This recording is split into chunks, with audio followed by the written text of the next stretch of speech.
Hi everyone, this is Dr. Rujuta Puranik, a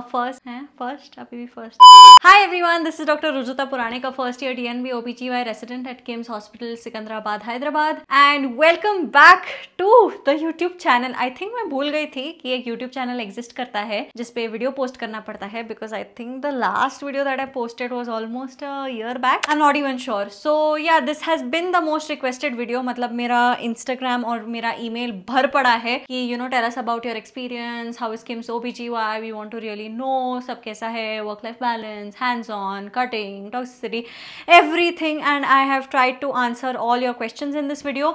अगर मैं कुछ भूल गई तो कमेंट कर दो. And because the counseling season is here, so everyone wants to know, and I thought this is a great opportunity to make an honest 1-year DNB experience video. So yeah, without wasting any further time, let's get into it. So yeah, I've tried to cover almost everything कि starting में कैसा था and अब situation कैसा है, and tried to answer most of your questions. But let's begin with the initial days. We joined in the month of October, and जब हमने join किया था तो हमारा duty roster change हुआ था and we were allotted night duty. So I'll tell you one official day, how one official day is versus a night duty. हमारा official day 8 o'clock को start होता है. 8 o'clock जाके हमें pre-op जाना पड़ता है. We have to get the patients ready for the OT, and then OPD, OT, wherever it is like an SOS thing, you have to follow that particular consultant अगर आप उनके under posted हो. But starting में you are not posted under anything. You have to go to the OPD to like get a hang of everything, and सब कुछ समझने के लिए तुम्हें time लगता है. And initially थोड़ा सा जल्दी जा सकते हो तुम, but then reality hits. For whatever reasons you have to wait, you have to follow cases, तुम्हें referrals देखने पड़ते हैं and review patients आते हैं, so all that is seen. So I think an official day, I think in an average day would be like from 8 AM to like anywhere between 6:30, 7. Sometimes थोड़ा delay भी हो सकता है. So that is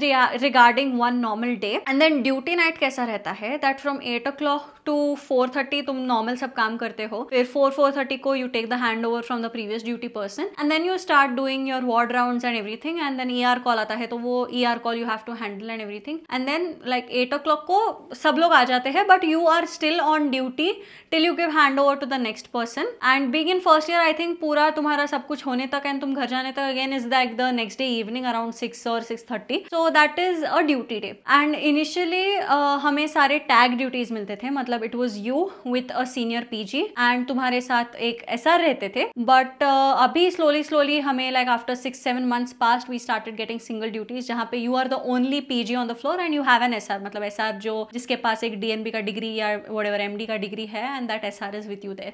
But जो भी है on floor का काम like patients के rounds लेना, repeats लिखना, ER calls first जाके देखना, अगर कुछ जरूरत पड़े तो then SR is always there behind your back. So initially we used to get like around 6 to 8 duties, मतलब I think for 2 months जब हमारे seniors exam के लिए थे या number of PGs were less, so duties are divided according to the number of people available. Like तुम आज नहीं बता सकते इस महीने में तुम्हें कितने duties मिलेंगे. So usually the number was between 6 to 8 for first years, around 5 to 6 for second years, and 2 to 3 for third years. So as you go ahead, number of duties कम हो जाते हैं तुम्हारे. But I think it's a decent amount because I've heard places where तुम्हें alternate day 33-36 hours shifts करने पड़ते हैं. So it's pretty well balanced, I feel. Of course, exhausting रह सकता है, but let me tell you my first duty night experience. So it was me with my third year PG on duty, and I was very scared, very anxious, and मुझे लग रहा था यार how am I going to handle, क्या होगा, ER से call आएगा ये वो. But it turned out to be a very chill duty. हमें एक भी ER कॉल नहीं आया. So I was like wow, ऐसा भी दिन जा सकता है. But it's all about your leg, I would say, कि तुम्हारा leg, या मराठी में हम पायगुण बोलते हैं, ऐसा है कि तुम्हारे ड्यूटी में पेशेंट्स क्या आएंगे या नहीं आएंगे. So it was like, अगर मैं बोलूँ तो वो मेरी थी first night. Cut back to कल की नाइट, जो मतलब एंटीनेटल की बारिश हो रही थी. एक patient, my duty started with like a caesarean section, फिर 3-4 एंटीनेटल्स आए, 2 of them डिलीवर्ड, 1 तो literally came in full dilation, and it was very hectic. तो इट रियली वेरीज, मतलब लोग बोलते हैं ना OBGY अनप्रेडिक्टेबल ब्रांच है, कभी भी कुछ भी, कोई भी रात में तुम्हें लाइक नींद तो एक्सपेक्ट नहीं कर सकते तुम, ऐसा ब्रांच है ये. But it's good, like I was happy कि यार so many patients came and it was overall a nice feeling. Of course तुम थक जाते हो, ये सब भी होता है, but like I said, it's unpredictable, तुम्हारी नाइट अच्छी भी जा सकती है with no ER calls, whereas it can just go really bad and you get back to back ER calls. So that is regarding the night duties especially. And अब तो हम single duties कर रहे हैं तो it is all the more hectic. But yeah, the number has reduced. So अभी हम महीने में 5 night duties कर रहे हैं. Then after I think night duties, most asked question is regarding hands-on. So for those of you who don't know, मैं just I think मैंने एक previous ये video बनाया था DNB versus MD and how is DNB OBGY, and this is might be like an extension to it, but more details regarding that point, that was like the research that I kind of did before joining DNB, so you can see that video as well. But just a short thing that I would like to tell in this video is that DNB मतलब Diplomate of National Board, which is an equivalent degree to an MD. It is a postgraduate degree, 3 साल का ही course रहता है, and here like it is MD equivalent. The only difference is that DNB is not just available in government institutions, but it is also available in like private and corporate setups, whereas MD almost 100% of the times is with a government institute. So that is regarding both the degrees. But what I have observed is हमारे यहाँ पे like there are multiple consultants. आप अगर DGO हो, DNB हो या MD हो, people don't come to you specifically because of your degree. They come to you for your communication skills and your surgical skills. तो अगर तुम लोग ये डेवलप कर रहे हो तो तुम्हारा प्रैक्टिस चलेगा, is what I have understood. कि मतलब तुम पेशेंट से बात कैसे कर रहे हो, तुम्हारा सर्जरीज का हैंडलिंग, या I think I would give credit 80% to how you are speaking. मतलब तुम्हारा कम्युनिकेशन पेशेंट के साथ कैसा है. If you are managing to do that really well, patient वापस अगर उनको that lady if she has any other problem, she will again come back to you.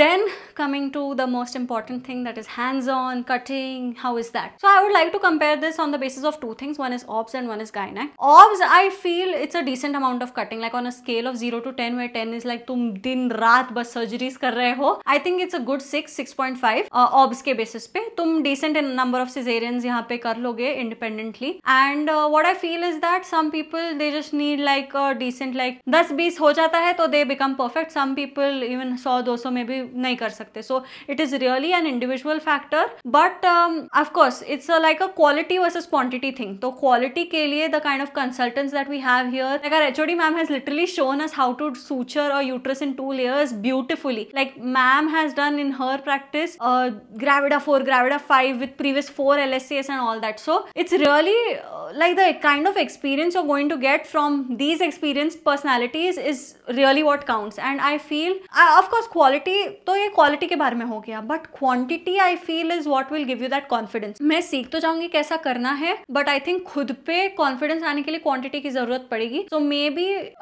Somewhere like a government institution में थोड़ा सा एक फेलोशिप करके, I don't say fellowship, I think SRशिप करके that confidence will be taken care of. Because what I feel is obs का कहीं पे भी मतलब देयर इज नो कि हमारे हॉस्पिटल में ऑब्स कम है. ऑब्स की कमी कहीं भी नहीं रह सकती. It's a recession proof branch, तो कहीं भी जाओ ऑब्स तो तुम्हें मिल ही जाएगा. सो कमिंग टू गायनेक part is what I want to talk about. I think you should be able to make the best out of your opportunity, because हमारे इंस्टीट्यूट में गायनेक बहुत चलता है. And like people who have done their PG and everything, हमारे यहाँ पे lab सीखने के लिए SRशिप करते हैं. तो lab exposure is really good. तुम्हारा like on a daily basis total laparoscopic hysterectomy and hysteroscopies यहाँ पे बहुत चलते हैं. सो लाइक हमारा OT list is incomplete without a hysteroscopy. So the kind of gynaec OPD also for that matter, abnormal bleeding, irregular cycles, PCOS, all this is like abundant अभी. तो gynaec OPD तो मतलब it's like a boon. हमें इतना ज्यादा gynaec exposure है यहाँ पे. I think corporates में usually यही होता है, you get more and more of gynec cases, which is a good thing because I don't think government में इतना ज्यादा experience मिलता है. Like from the SRs that I've spoken to about, mostly laparoscopy का इतना ज्यादा exposure नहीं रहता है. तो I think by the end of 3rd year बहुत अच्छे से laparoscopy का at least first assistance, POTS and all that, you'll get a good gynec exposure in the institute. So basically hands-on में for OBS I would give it a 6.5 on 10, and for gynec I would give it a solid 7.5. Now coming to the most what do you say asked question, that is after of course cutting and वो सब is toxicity. अगर मेरे seniors ये video देख रहे हैं तो I love you all so much. I'm not at all anyway, so coming to the toxicity part, मैंने मेंटली खुद को प्रिपेयर किया था कि OBGY टॉक्सिक रहने वाला है, ऑल फीमेल ब्रांच है, सबने ये ब्रांच के टॉक्सिसिटी के बारे में पूरा रूमर्स तो फैला दिए हैं कि ऑब्स है तो टॉक्सिक रहेगा, फुल फीमेल ब्रांच है, क्या है। But let me tell you, अगर मतलब it's like a sisterly vibe out here, okay. तो everyone is looking out for you, कोई टॉक्सिक नहीं है, no one is waiting here to like sit and remove all your mistakes and insult you. Of course तुम अगर गलती करोगे तो you will get a bashing for that, but it's like a healthy environment. तो तुम्हें कभी ऐसा नहीं लगेगा यार कि मुझे ये प्लेस में नहीं रहना है, कभी कभी लगता है, but you will not feel like you know just daily basis पे वो एक मेंटल तुम्हें स्ट्रेंथ नहीं गेन करनी पड़ेगी कि यार उठ के आज फिर से वही जगह जाना है, फिर से यही। So see towards the end it happens, because हम लोग अभी 1 साल से फर्स्ट ईयर का काम कर रहे हैं, so that kind of burnout is different. But जब तुम एक टॉक्सिक जगह पे काम करते हो एंड वहां पे तुम्हें डेली बेसिस पे यू नो या तो इंसल्ट किया जाता है या अननेसेसरी काम थ्रो किया जाता है या तुम्हें किसी के पर्सनल काम करने पड़ते हैं, तो this is not that kind of a place. Everyone is very professional, everyone is very friendly, everyone is everyone is looking out for you. So you will find people here whom you can share everything with and जिनसे तुम बात कर सकते हो. You can maybe hang out also. So that is there. There's no like on a basis to 0 to 10 where 10 is like the most toxic place. I would give this place a 3 क्योंकि यहाँ पे like of course 100% तो कोई जगह toxicity free नहीं रहती. तो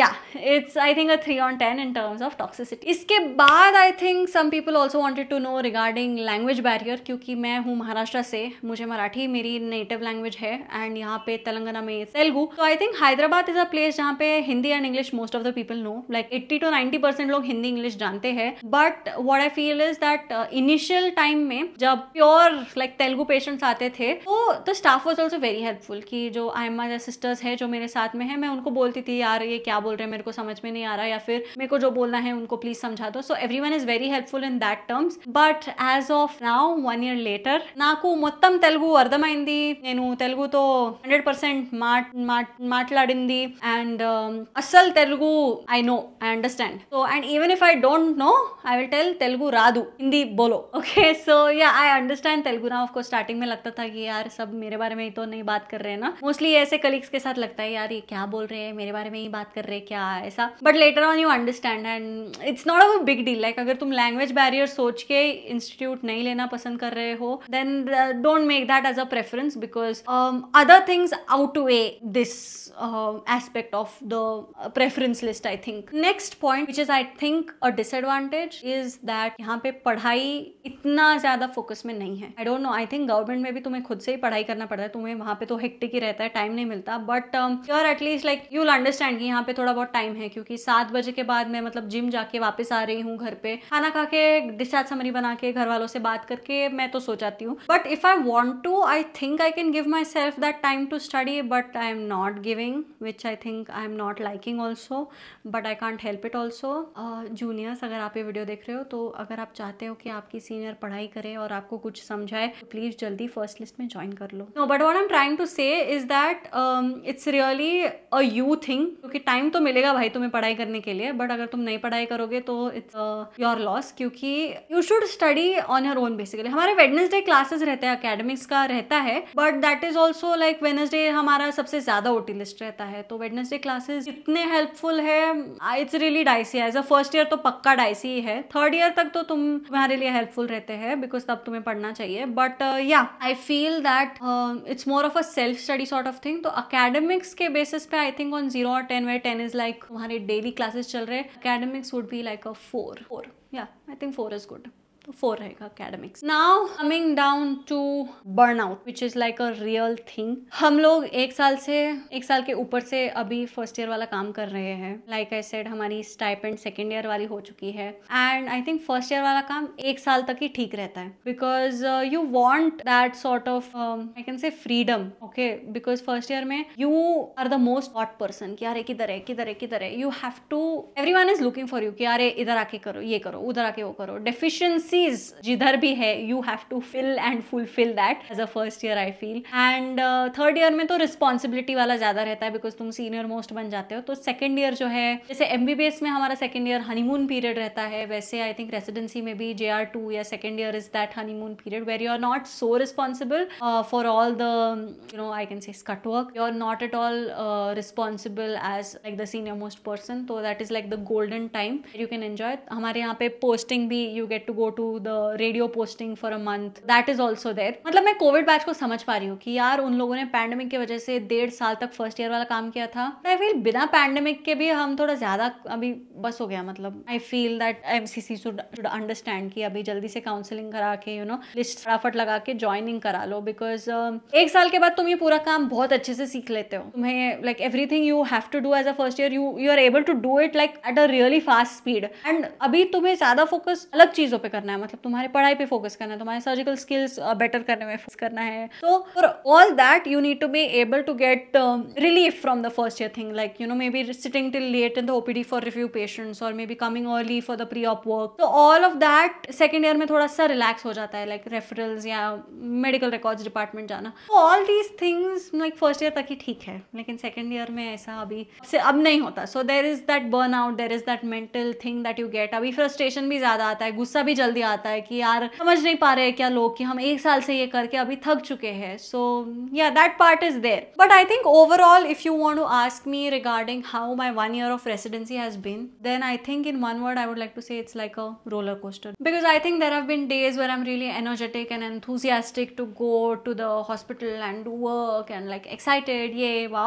But there are days when I just want to sit in the corner and cry, like basa basa रडायचंय मला, बस झालं आता. So yeah, that is there. There are days, but I feel overall it's been like a really wonderful year and I trust God's plan. So जो होता है अच्छे के लिए होता है. And I think yeah, that's it regarding this video. And अगर आपको अच्छा लगा तो make sure you like, share and subscribe. अगर इधर तक आए हो तो make sure you put a popcorn emoji in the comment section so I know you've reached till the end of this video. And अगर ये आपको वीडियो अच्छा लगा, do share it with all those people who are जिनको आप जानते हैं कि जिनको जानना है मे बी KIMS OBGY के बारे में या DNB OBGY के बारे में. And yeah, thank you so much for watching and hopefully I'm consistent with making more videos on YouTube. So yeah, thanks for watching. And if you guys have noticed, ये थोड़ा सा छोटा सा studio type thing I have tried to build in my house, जिसमें hopefully और ज्यादा videos आएंगे. तो thanks for watching and do make sure you are giving us, बोलते हैं मैं भूल गई क्या, like, share and subscribe. I will see you guys in the next one. Bye bye.